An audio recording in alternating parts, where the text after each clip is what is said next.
This bear is doing something really extraordinary.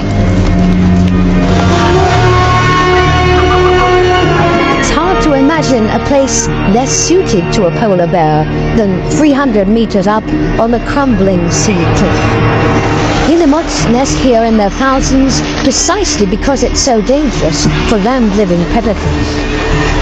But the sounds and scents of a bird cliff can be irresistible to a starving bear at the ebb of summer. Desperation has led him to risk his life.